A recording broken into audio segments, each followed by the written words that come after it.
I sat alone on my 30th birthday with a single slice of cheesecake. My phone showed 0 messages while my family celebrated my sister's art gallery opening online. That tiny candle flame flickering in the silence, that's when something inside me broke. Not with anger, but with cold, steady resolve. The next morning, I walked into that Cadillac showroom, ran my hand along that pearl-white finish, and said 3 words that would change everything. I'll take this one. What happened next?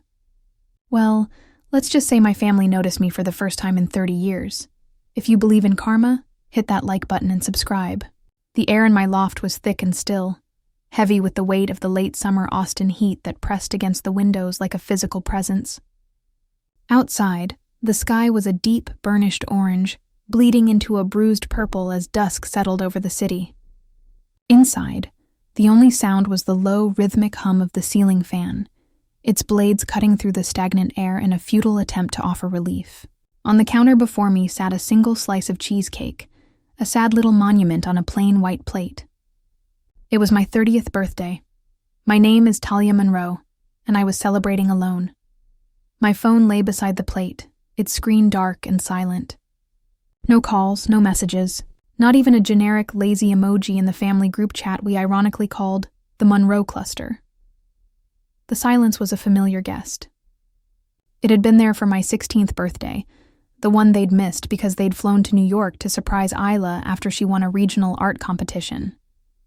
It was there on my 21st, when the celebratory dinner reservation for 4 was mysteriously forgotten. It was a silence I had learned to curate, to make my own. With a sigh that felt too loud in the quiet room, I lit a single candle. The tiny flame trembled, a solitary, defiant dancer in the still air. I drew a breath and whispered, "Happy birthday, Talia." The words hung there, absorbed by the emptiness. My thumb, acting on a muscle memory born of loneliness, swiped across the cold glass of my phone. The screen bloomed to life, instantly showcasing a world that seemed to actively celebrate everyone but me. There she was, my younger sister, Isla, beaming, radiant, surrounded by a chic, laughing crowd at her latest art gallery opening in Soho. The photo was all sharp angles and expensive wine glasses, beneath it a cascade of adoration. My mother, Vivian, our brilliant girl. We are so beyond proud. My father, Charles, a star is born. Never doubted you for a second. My thumb hovered over the heart icon. A reflexive gesture, a lifetime of training to be the supportive, understanding, unnoticed one. But this time I didn't tap it. I just stared. I stared until the pixels of Isla's perfect smile blurred, and the glowing comments from my parents morphed into a searing indictment of every forgotten recital, every missed parent-teacher conference, every birthday card that never arrived. I remembered the Christmas I turned 12. Isla, 7 at the time, had wanted the latest, most expensive American Girl doll. Of course she got it. My gift was a practical new winter coat. Necessary, they said. I remembered the sacrifice they asked of me at 17, giving up my summer internship so I could drive Isla to her prestigious and far away art summer program. "It's her future, Talia," my father had said, his hand on my shoulder. "You understand? You're the responsible one." I was always the responsible one, the reliable one, the one who didn't need a fuss. The candle on my cheesecake sputtered and died, a thin curl of smoke rising into the air. And in that moment, something inside me shifted. It wasn't a burst of anger, not a hot, fleeting rage. It was something colder, denser, more absolute, a slow, steady resolve that crystallized in the quiet, smoke-scented air. It was the final, silent click of a lock that had been decades in the making. The next morning, I walked into the Cadillac showroom. The air smelled faintly of rich leather and new carpet, a scent of quiet luxury. Sunlight streamed through the massive windows, glinting off chrome and glossy paint. I didn't wander. I went straight to it. A pearl-white XT5, its curves sleek and powerful, its metallic finish catching the light like water. My hand skimmed over its cool, flawless surface. A salesman approached, his smile polished and ready. I didn't let him speak. "I'll take this one," I said. The words were clear, calm, and decisive. They surprised even me. By midday, the keys were warm in my palm, a solid, satisfying weight. I drove it home, the new car smell filling my lungs, the engine a purr of potential. I parked it in the dappled shade outside my building, stepped back and took a photo. The Texas sun made the pearl paint gleam. The caption came to me as easily as breathing. Happy birthday to me. Here's to driving my own road. I posted it and slipped the phone back into my pocket. It began to ring before I'd even reached my front door. The screen flashed. Mom. I answered. Talia? Where did you get that car? My mother's voice was sharp, a scalpel of sound. No hello. No happy birthday. Just immediate accusatory suspicion. My father called next, his voice tight with controlled displeasure. Talia, is this wise? What about your financial priorities? What are you thinking? Then a text from Isla. OMG, they are losing it. The Monroe cluster exploded. A torrent of messages, questions about debt, about responsibility, about my sudden and inexplicable lack of practicality. What are you thinking? Echoed again and again. Still no one said the words. No one said happy birthday, then the command. From my mother. Family dinner. Tomorrow. 8 p.m. We need to talk. The restaurant was all dark wood and low lighting. The air saturated with the scent of mesquite and grilled steak. They were already seated, a united front of concern and confusion. I sat, meeting their gazes without flinching. I placed a small, elegant box on the table and slid it toward the center. I opened the lid. Inside, on a bed of crinkled parchment, sat a single perfect cupcake. Pressed into its vanilla icing were gold foil letters. Happy birthday, Talia. From me to me. They stared at it as if it were a live grenade. I stared back, my hands trembling beneath the table, hidden from view. I'm 30 years old, I said, my voice even and surprisingly steady. And I can count on one hand the number of times you've remembered my birthday. And then I told them. I didn't shout. I didn't cry. I simply listed the facts. The evidence of a lifetime of neglect. The forgotten years. The missed milestones. The way Isla's every success was a national holiday while mine were quiet, personal footnotes. I spoke of the Christmas I got a coat, of the sacrificed internship, of 1,000 small cuts that had gone unnoticed by them but had scarred me deeply. Isla's brow furrowed, a genuine confusion in her eyes. I didn't realize, she said softly, and for the first time, it sounded like truth, not placation. I'm not asking for a party, I told them, my gaze sweeping over my parents' stunned faces. I'm not asking for a gift. I'm asking for respect. And if I can't get it from you... I paused, letting the weight of the cupcake, the car, the 30 years of silence hang in the air between us. I'll give it to myself. I left before dessert, walking out into the warm Texas night alone. But for the first time, the solitude didn't feel like emptiness. It felt like territory, and it was all mine. The silence that followed me out of the restaurant was louder than any argument could have been. I drove my new car through the Austin night, the windows down, the humid air whipping through my hair. For the first time, I wasn't running from something. I was driving toward something. Myself. The fallout was immediate, but it was distant, like thunder from a storm on the horizon. My phone buzzed incessantly for 2 days. Pleas, accusations, more questions about the car's financing. I muted the Monroe cluster. I let every call from my parents go to voicemail. Their messages were a study in dissonance. My mother's brittle concern masking her fury, my father's deep disappointment that I had escalated a private matter into a public spectacle. Isla sent a single, long text, a rambling mix of apology and defensiveness that ended with, I just wish you'd said something sooner. I didn't reply. The lock had clicked. The door was closed. A week passed. The buzzing stopped. The silence returned, but this time it was of my own making. It was peaceful. I worked from home, I went for drives, I ate what I wanted when I wanted. I was breathing freely. Then the email arrived. It was from my father. The subject line was starkly professional. Urgent. Family matter. My first instinct was to delete it, to maintain the boundary I had fought so hard to build.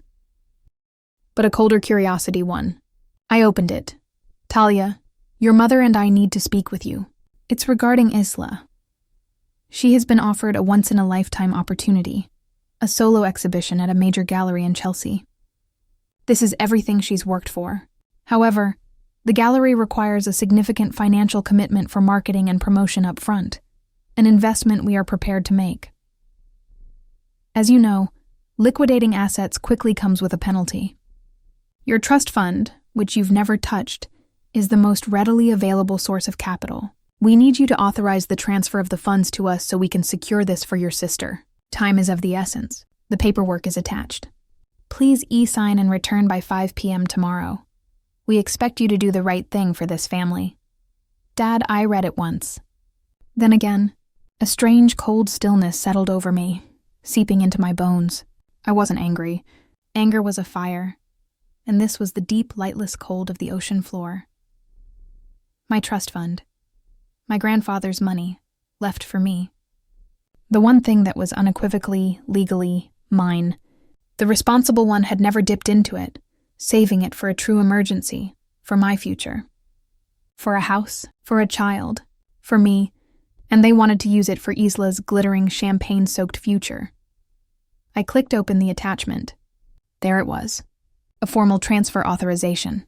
The amount was staggering. It would clean the account out completely. All they needed was my signature. I looked around my quiet loft. The late afternoon sun slanted across the floor. The ceiling fan turned its lazy circles. Everything was still. Normal. And yet, everything had just ended. This was it. The final silent straw. It wasn't a forgotten birthday. It wasn't a missed recital. It was this cold, clinical email. This assumption that my existence, my future, was a line of credit for their favorite investment. They hadn't heard a word I'd said at dinner. They hadn't seen me at all. I was a utility, a function, a bank account with a familiar face. A quiet, icy resolve hardened within me. It was so absolute it felt like peace. I picked up my phone and called my father. He answered on the first ring, his voice brisk, already moving on to the next item on his agenda. Talia, I take it you got the email. Good. Do you need help with the e-signature platform? No, I said, my voice flat, devoid of all emotion. I won't be signing it. The silence on his end was profound. I could almost hear the gears of his understanding grinding to a halt. This was not in the script. Talia, this is not the time for petulance. This is about Isla's career. No, I said, the word clean and sharp as a scalpel. It's about my money, and my answer is no. Don't be absurd, he snapped, the veneer of professionalism cracking. This is family. We support each other. This is what we do. You're right, I replied, my tone still chillingly calm. Family does support each other. They remember birthdays. They show up. They don't treat one child as a subsidiary funding source for the other. You have never supported me. You have only ever asked me to support her. That is a gross mischaracterization, he blustered. After everything we've given you. You've given me nothing but the bare minimum of food and shelter and a lifetime of instructions to be smaller, to be quieter, to need less, I interrupted, my voice finally gaining a slight sharp edge. And you are not getting a penny of my grandfather's money. Not for her. Not for you. Not ever. I heard my mother's voice in the background, a high, anxious whisper. He covered the receiver, but I could still make out the words. She's being impossible. I didn't wait for him to come back. The conversation is over, I said. Talia, if you hang up this phone, consider the consequences. He roared, finally losing all control. You will regret this. The only thing I regret, I said softly, with a finality that silenced him completely, is that it took me 30 years to say no. I ended the call. I sat there for a long time, the phone dark in my hand. I felt nothing, no guilt, no anxiety, just a vast empty clarity. I had drawn a line in the sand, and they had not only crossed it, they had tried to pave it over for Isla's parade. I opened the email again. I clicked reply. My fingers hovered over the keyboard for only a moment before I began to type. Dad, the answer is no. Furthermore, effective immediately, I am severing all financial and personal ties. Do not contact me again. Talia, I hit send. There was no dramatic explosion. No instant callback. just the quiet whoosh of an email sent. It was the most peaceful sound I had ever heard. It was the sound of a door closing, locked, and the key being thrown into the sea. The breaking point wasn't a crack. It was a clean, quiet snap, and I was finally, blessedly free. The silence after the email was sent felt different this time. It wasn't just an absence of noise. It was a void I had actively created. I sat in the fading afternoon light, waiting for the storm. For the phone to explode.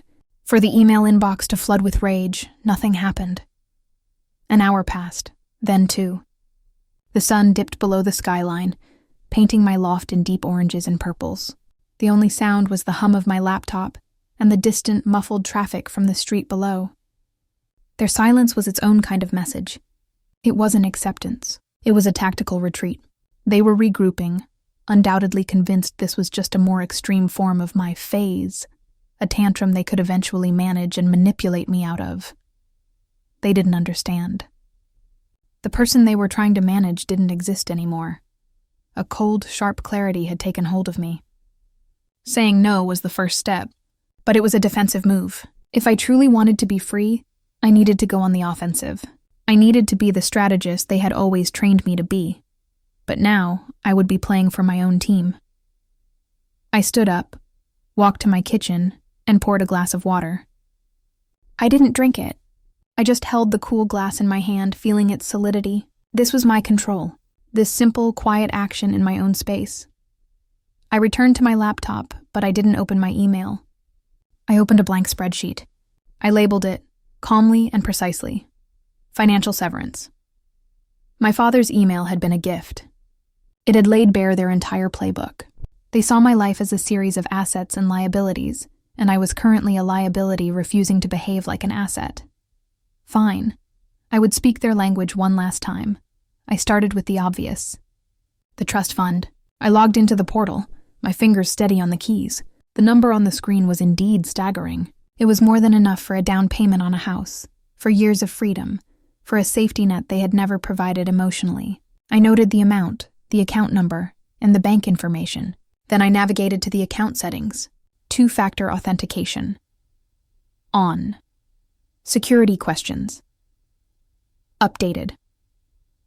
I changed the password to a long, randomly generated string of characters I saved in my encrypted password manager. I removed my parents' email addresses and phone numbers from the recovery options. The trust was mine. It was now locked down, a fortress they could not siege. But that was just the big, obvious thing. The no I had already said. What about the rest? The tiny, invisible threads they had woven into my life to keep me tethered, to keep me grateful, to keep me in check. I began to list them, each entry a tiny, cold shock of recognition. The phone bill. My father had insisted it was cheaper to keep me on the family plan. It's just simpler, Talia, he'd said. Simpler for whom? For him to see my call logs? Probably not, but the possibility was enough. I found the account number on an old PDF bill in my inbox. I noted it down. The Amazon Prime account. We have it already. Just use our login, my mother had said years ago. I'd never thought to get my own. I scrolled through the order history. Dog food for Buster, their golden retriever. A case of Isla's favorite mineral water. My occasional purchase of books or kitchen gadgets. Buried under the sheer volume of their consumption. I was a ghost in their machine, a line item, the airline miles. My father traveled incessantly for work. He'd pooled all our miles into one family account, nominally so we could all benefit. In reality, Isla benefited. She used them for weekend trips to Miami, to see friends in LA. I had never once used a single mile. But they were there, a number on a screen, another tether, the emergency credit card. This one was the most insidious. It was a card linked to my father's account, for emergencies only. It had a $20,000 limit. I had used it exactly twice. Once when my car battery died in college, and once when I had to unexpectedly fly home for my grandfather's funeral. Each time I'd paid him back within the week, but the card had always remained in my wallet, a physical manifestation of their conditional safety net. A reminder that I was never truly independent. I looked at my list: phone, Prime, miles, emergency card, 4 threads, 4 ways they could, even theoretically, exert influence or maintain a connection. It was time to cut them. All of them. I picked up my phone, on their plan, and I made my first call. It wasn't to my family, it was to my cellular provider. The hold music was generic and upbeat. I felt a bizarre sense of calm. "Thank you for calling. How can I help you today?" a cheerful voice asked. "Hi," I said, my voice clear and firm. "I'd like to transfer my number to a new individual account. I need to be removed from my family's plan." It took 15 minutes. Verification questions, a discussion of new plans, a confirmation email. The representative was efficient and kind. "All set," she said. "Your new plan is active. You'll receive your first bill in 3-5 business days." "Thank you," I said, and I meant it. The first thread was cut. Next, I went to Amazon. I logged out of their account. I went to the website, created a brand new account with my own email, and signed up for my own Prime membership. I used my own credit card. It felt profoundly, powerfully ordinary. It felt like freedom. The miles were harder. The family loyalty account was under my father's email. I couldn't close it, but I could extract myself. I found the customer service number for the airline and called. I explained I needed to be removed from a family mileage pool.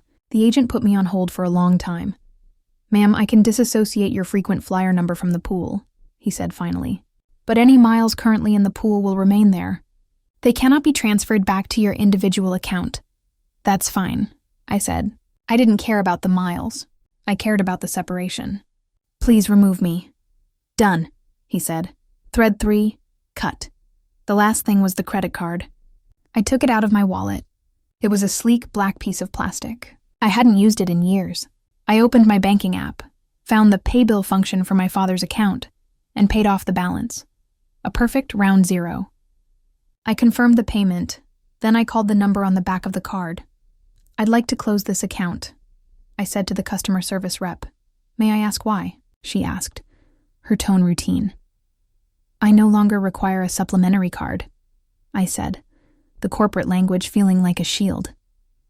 There was a pause as she typed. "The account is closed. Would you like to destroy the card?" "Yes," I said. "I will," I ended the call. I looked at the card in my hand. I walked to my kitchen drawer, pulled out a pair of scissors, and sliced through the magnetic strip, through the chip, through the embossed numbers. I cut it into 4 pieces and dropped them into the trash. The 4th thread was cut. I stood over the sink looking out at the Austin night. The city lights glittered, a universe of possibilities I had never allowed myself to truly see. I returned to my spreadsheet. I typed complete hauntings next to each item. The financial severance was done. It had taken less than 2 hours. It had cost me nothing but a little time and a new monthly phone bill. The total financial damage to them was 0. The damage to me was 0. But the symbolic damage to the structure of our relationship was absolute. They were now cut off from the minutiae of my life. They could no longer see my phone usage, my accidental Prime purchases, my travel. They could no longer offer the emergency card as a passive-aggressive reminder of my dependence. I had taken their world of financial control, and I had quietly, systematically, dismantled my corner of it. I had retired from my job as the family's reliable, quiet understudy. I closed the laptop. The room was dark now, lit only by the ambient glow of the city. My phone buzzed on the counter. A single text lit up the screen. It was from my mother. "Your father is very upset. We need to talk about this like adults. Call me." I picked up the phone. I read the message, and for the first time in my life, I felt no anxiety, no obligation, no twisting urge to fix it. I selected the message. I tapped delete. Then I went into my settings, found my mother's contact, and tapped block. The silence that followed was mine. And it was finally, completely, mine alone. The silence I had claimed felt like a physical space around me, a cleared circle in a crowded room. I slept deeply that night, untethered from the gravitational pull of their expectations. The next morning, the world hadn't ended. The sun rose over Austin as it always did, but I saw it with new eyes. I was an owner, not a tenant, in my own life. But a strategist knows that a defensive victory is only the prelude to the next move. They had retreated, but they were not defeated. My father's silence was a threat. My mother's blocked text was a declaration of war by other means. To stay ahead, I needed intelligence. I needed to understand the full battlefield, not just my small corner of it. I spent the morning in a state of productive calm, updating my resume, browsing job listings in my field, real jobs, not the make-work position at my father's firm. It was around noon, the Texas sun high and bright, that a primal need pulled me from my screen. Coffee. I walked to my usual spot, a small independent cafe a few blocks from my loft. The air was warm, the smell of roasted beans a welcome anchor. I ordered my drink and found a spot at the long communal table near the window, pulling out my phone to scroll through the news, enjoying the simple anonymity of it all. Talia? Talia, oh my God, is that you? The voice was familiar, a relic from a past life. I looked up. Standing by the table, holding a dripping iced coffee, was Chloe. Chloe from my MBA program. Chloe, who had interned with me the summer I'd tried, and failed, to please my father by working at his corporate strategy firm. Chloe, I said, a genuine smile touching my lips. Hi, I can't believe it. It's been 3 years? She slid into the chair opposite me, her energy as effervescent as I remembered. She was always the one who knew everyone's business, who could navigate office politics like a grandmaster. You look amazing. Are you still in the city? I heard you were taking some time off. It was the polite, euphemistic way everyone referred to my prolonged state of funded limbo. I decided to test my new truth on a neutral audience. I'm here, and I'm not taking time off anymore, I said, my voice even. I have officially retired from the family business. Chloe's eyes widened, sparkling with intrigue. No, you finally did it. Good for you! I always thought you were wasted there. That summer we interned, you were the only one who actually understood the material. Meanwhile, I was just trying not to spill coffee on the senior partners. We laughed, the memory a bright, shared thing. Then her expression shifted, grew more conspiratorial. She leaned in slightly, speaking of that summer. God, this is going to sound so random, but I always felt bad that I never said anything. It just felt not my place, you know. A cold trickle of anticipation went down my spine. The strategist in me went on high alert. Said anything about what? She waved a hand as if brushing away the awkwardness. About why you didn't get the full-time return offer. The world outside the cafe window seemed to slow down. The offer, the one that had been dangled in front of me all summer. The one my father had assured me was a sure thing if I just applied myself. The one that never came. That rejection had been the first major crack in the facade. The event that sent me spiraling into the aimless depression they were so keen to manage. I was told my final project presentation wasn't up to par, I said, repeating the official reason I'd been given by HR, the reason my father had sadly confirmed with a sigh of disappointment, that my strategic analysis was unfocused. Chloe snorted, a surprisingly sharp, ugly sound. Unfocused? Talia, your presentation was brilliant. It was the only one that actually suggested a real restructuring. You called out the inefficiency in the logistics division, the one old man Jeffers ran, the guy who played golf with your dad every Sunday. I felt the memory rearrange itself, the pieces clicking into a new, horrifying configuration. What are you saying, Chloe? She looked around, lowering her voice even though no one was near us. I was the exec assistant to the head of HR that year. I saw the feedback forms. The senior partners loved you. They were ready to roll out the red carpet, but the offer was vetoed. At the highest level, the hum of the coffee grinder faded into a distant buzz. My blood felt cold in my veins. Vetoed. A single phone call, she whispered, her eyes wide with the drama of it. From your father. He said he felt it was in the company's best interest, and for Talia's own personal development, that she not be offered a position at this time. He said you weren't emotionally ready for the pressure, and that he'd prefer they went with another candidate. He personally recommended that kid, Mark, who spent half the internship updating his fantasy football team. I sat back in my chair, the air knocked out of me. The betrayal was so deep, so calculated it was almost artistic. He hadn't just let me fail. He had engineered my failure. He had seen me excelling, saw me building a legitimate path away from him, and he had called and personally set the charges to blow it up. He had framed it as concern, as paternal care, while systematically destroying my confidence and my options in one move. He made me believe I wasn't good enough. all while making sure I could never be good enough for anyone else. Talia? Oh God, you didn't know. Chloe's face was a mask of regret. I'm so sorry. I thought with you leaving now, you must have found out. No, I said, my voice strangely calm, a flat lake over a volcanic depth. No, I didn't know. Thank you for telling me, Chloe. Really. We made awkward, hurried goodbyes, promising to connect on LinkedIn. She left, casting a worried look back at me. I sat there, my coffee going cold. The narrative of my life, the story I had been told and had told myself, was a lie.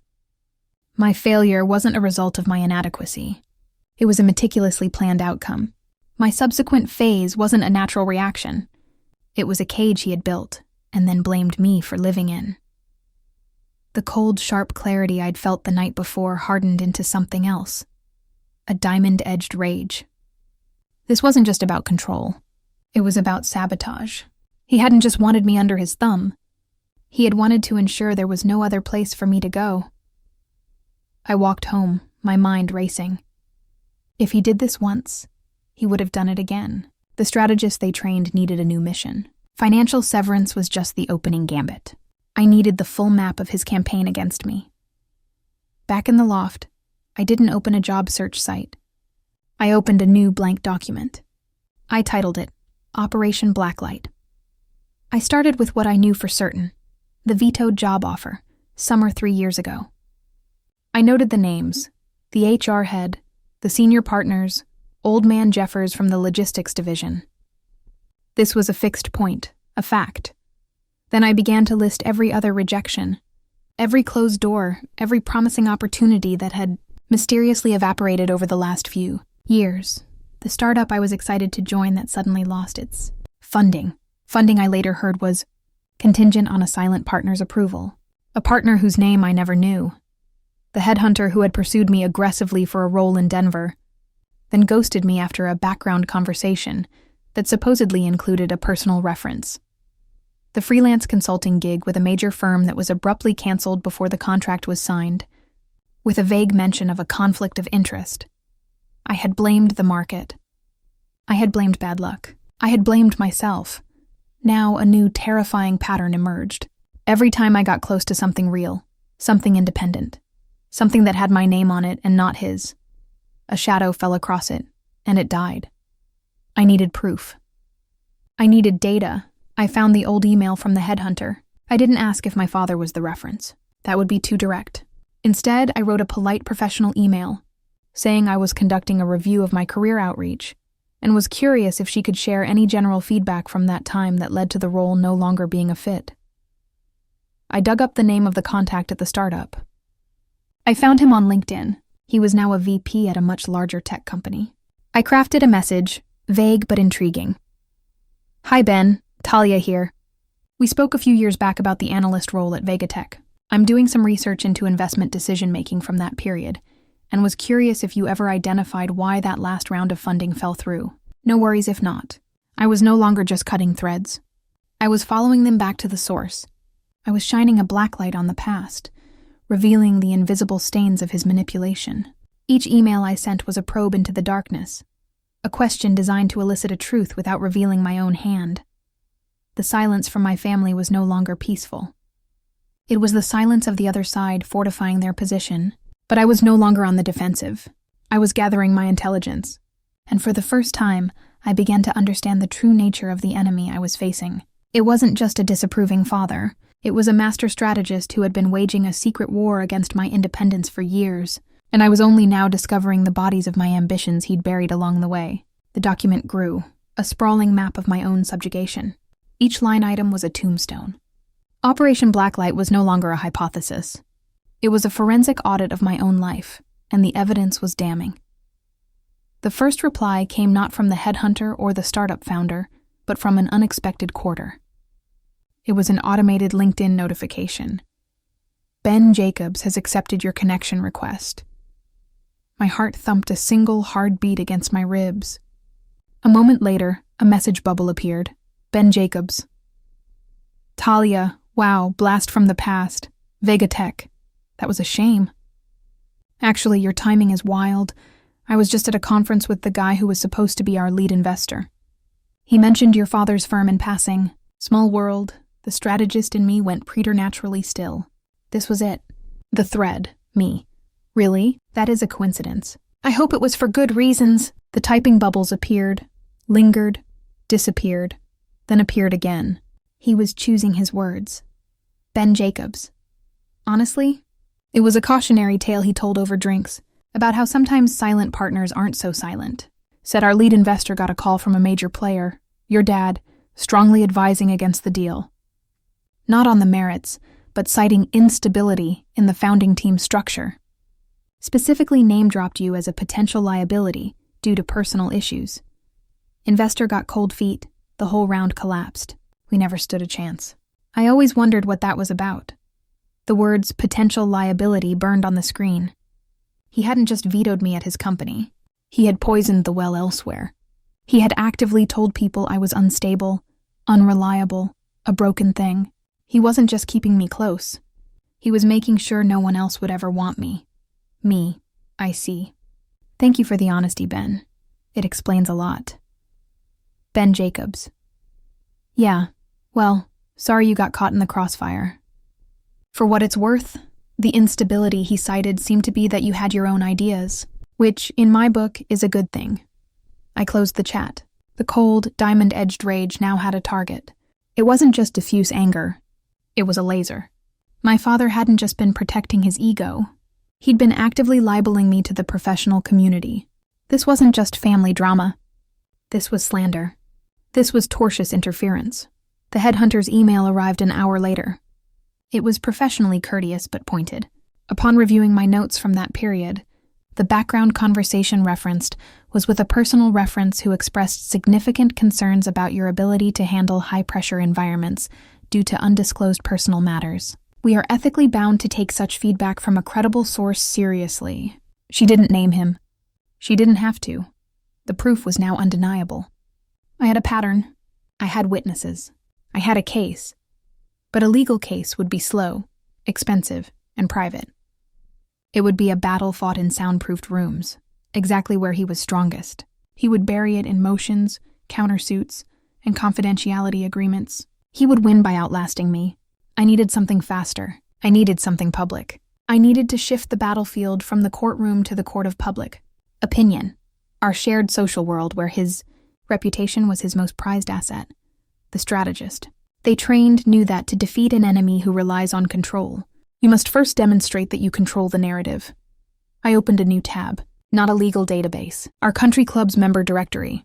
I found the email address for Eleanor Vance, 72 years old. The undisputed queen of Austin's social gossip circuit. She had known me since I was in pigtails. She also had a legendary feud with my father, dating back to a golf tournament in 1999, where he allegedly moved his ball in the rough. She was the perfect vector. I crafted the email with the precision of a surgeon. It was not an accusation. It was a vulnerable confession, a daughter's heartbroken plea for understanding. Subject: a difficult family matter. Dear Mrs. Vance, I'm writing to you because I've always valued your wisdom and your kind heart. And I find myself in a situation where I fear I may be misunderstood by the community. As you know, I've been struggling to find my professional footing for some time. I believed it was due to my own failings. I've recently discovered that this may not be the case. It seems my father, out of a desire to keep me close, has been actively sabotaging my career opportunities for years. This includes personally vetoing a job I earned at his firm, and more painfully, making false statements about my mental and emotional stability to potential employers and investors. I am sharing this with you not to air dirty laundry, but because I am about to take the difficult step of legally protecting my name from these defamatory statements. I am heartbroken that it has come to this. The thought of people in our community believing I am somehow unstable or a liability is devastating. I'm sure you will hear about this from others in time, and I wanted you to hear the truth from me first. I would appreciate your discretion, but I understand that these things have a way of getting out. With respect and sadness, Talia. I read it twice. It was perfect. It was a weapon disguised as a white flag. It gave her the one thing she loved more than anything. Exclusive, scandalous, socially nuclear information. And it framed me not as an angry daughter, but as a wronged, sorrowful victim taking the high road. I hit send. The detonation was silent and immediate. My phone rang 45 minutes later. It was my mother. Her voice was a hysterical whisper. "Talia, what have you done?" "Eleanor Vance just called me, sobbing, asking if it was true that your father has been telling people you're mentally ill. She said you're suing us." "I'm not suing you, Mother," I said, my voice calm, flat.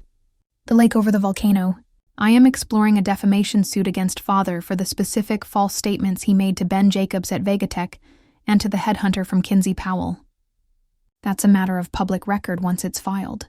I merely wanted Mrs. Vance to understand the context so she wouldn't think poorly of me." You talked to Ben? How could you air our private family business like this?" she gasped, the performative horror in her voice barely masking her sheer panic. "It stopped being private family business when Father started telling people I was a liability," I said. "He made it corporate business, and now it's legal business. Tell him to expect a letter from my attorney." I ended the call. I blocked her number. I sat in the quiet of my loft, the silence now humming with power. Within 2 hours, my email and text message inbox began to flood. Messages from family friends, from old colleagues, from the periphery of our social circle. "Talia, I heard the most awful thing. Is it true? Sweetie, Eleanor Vance told me what your father did. I'm so horrified for you. I always wondered why you weren't snapped up by a firm years ago." The narrative was flipping, rapidly, publicly. His greatest fear was being realized. He was being painted as a monster, a manipulator, a man who would destroy his own daughter's future to keep her under his thumb. My phone lit up with a number I didn't recognize. But I knew the area code. It was the direct line to his office at the firm. The inner sanctum.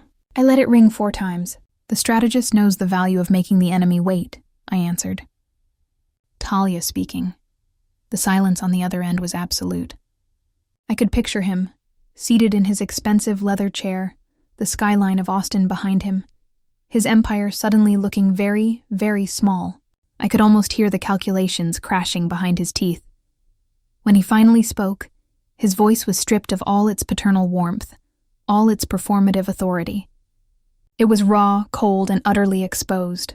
It was the voice of a man who has just lost the only thing that truly mattered to him. Control. "What?" he said, the word a low, dangerous thing. "Do you want?" The line hummed with the silence of a drawn blade. I could feel his rage through the phone, a seismic pressure building on the other side of the city. I let it build. The strategist knew the value of silence. "What?" he repeated, the word sharper now, laced with a threat he no longer had the power to execute. I leaned back in my chair, the ghost of a smile touching my lips. It was not a smile of joy, but of finality. The move was made. The board was mine. "I want you to listen," I said, my voice a calm, measured counterpoint to his simmering fury. "I'm going to state my terms once. There will be no negotiation. You think you can dictate terms to me?" He scoffed, the old arrogance flaring, a dying star's last gasp. "I know I can, because by this time tomorrow, every partner at your firm, every client, every golf buddy at the club will have seen a curated file of evidence, Ben Jacobs' testimony, the headhunter's email, and a recording of this very call. Your silent partner act is over. You will be a publicly litigious father who slandered his own daughter, a cautionary tale.